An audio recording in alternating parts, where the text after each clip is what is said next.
చేసి పెట్టారు తెలుగుదేశం పార్టీ నాయకులే. అంటే ఏమవుతుందంటే ఇవి చిన్న చిన్నగా పెరిగి పెరిగి ప్రభుత్వం యొక్క దృక్కోణానికి దాని లక్ష్యానికి దెబ్బతీస్తాయండి.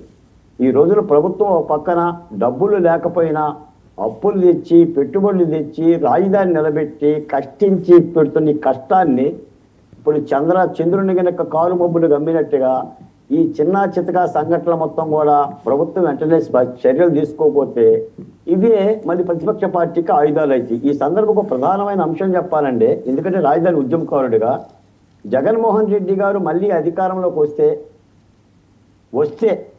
వస్తుందని నేనేం భావించడంలా, ఒకవేళ అధికారంలోకి వస్తే మళ్ళీ అమరావతి రైతులు రోడ్డు ఎక్కడమేనండి. నిన్న ఆయన పాత్రికేయ మీటింగ్ చూసిన తర్వాత నాకు భయం వేసింది సార్. అమరావతి అంతా స్కామ్ అన్నాడండి.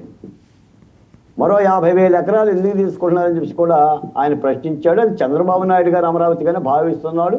ఆయన ఇప్పటికి కూడా అమరావతి మీద ఆ దృక్కోణం మార్చుకోలేదు. మీరు సచివాలయం ఉండగా, అసెంబ్లీ ఉండగా ఐకాన్ టవర్స్ ఎందుకు కొడుతున్నారు, రోడ్లలో కాంట్రాక్ట్ ఎందుకు ఇస్తున్నారు, ఆ గుంటూరు విజయవాడ మధ్య ఏదో ఒక 500 ఎకరాల బిల్డింగ్ కట్టుకుంటే సరిపోద్ది కదండి. ఆయన తీరులోనే ఉన్నాడు తప్ప మరొక తీరులోనే లేడు. ఎందుకంటే ఆయన ఎన్నికల్లో కూడా 3 రాజధానులని వెళ్ళాడు. 3 రాజధానులు వెళ్ళినా కూడా విఫలమయ్యాడనే ఒక ఆలోచన కూడా ఏం లేదు.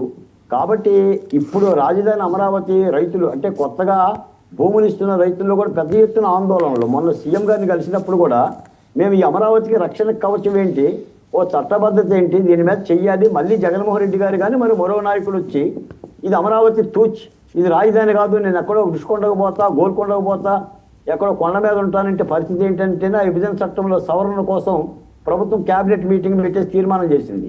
మొట్టమొదటిగా కూటమి ప్రభుత్వం ఆ పని చేయాలండి.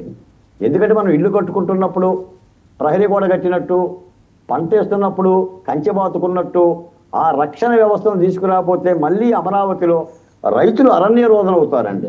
ఎందుకంటే నేను 1631 రోజులు ఉద్యమంలో పాల్గొన్న వేదనాభరితమైన హృదయంతో చెప్తున్నా. ఈరోజు నారాయణ గారు గ్రామ సభలు పెడుతున్నారు, రైతులు అడుగుతున్నారు, వాళ్ళ సేఫ్టీ అడుగుతున్నారు, సెక్యూరిటీ అడుగుతున్నారు, రైతులు భూములు ఇస్తారు.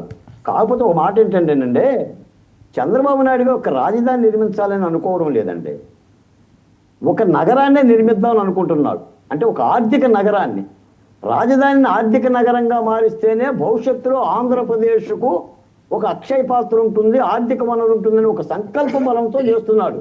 నిజానికి రాజధాని అయితే సచివాలయం, అసెంబ్లీ, హైకోర్టు, ఏదో 4-5 భవన నిర్మాణాలు సరిపోతాయి. ఇప్పుడు ఈ 30,000 ఎకరాలు అక్కర్లా, 50,000 ఎకరాలు అక్కర్లా. ఆయన తన సంకల్ప బలంతో దూరదృష్టిగా ఆయన అడుగులు వేస్తున్నాడు. దానికోసమే ఈ శ్రమంతా జరుగుతుంది. జగన్మోహన్ రెడ్డి గారు దాన్ని నరికేయటానికి చంద్రబాబు నాయుడు గారి పేరు పెట్టేసేస్తే ఈ విధమైన రాజకీయాలు చేస్తున్నాడు. మరి ప్రజలు ఏం చేయాలి? శాంతిప్రసాద్ గారు, శాంతిప్రసాద్ గారు, ఇదిగో కూటమిలో జరుగుతున్న అంశాలని బాలకోట గారు చెప్తున్నారండి, ఎక్కడెక్కడ ఏవే జరుగుతున్నాయి అన్నది. ఇప్పుడు బాలకోటయ్య గారి అనుమానాల్లో నేనే విభజించదలుచుకోలేదు, కానీ ఒకటి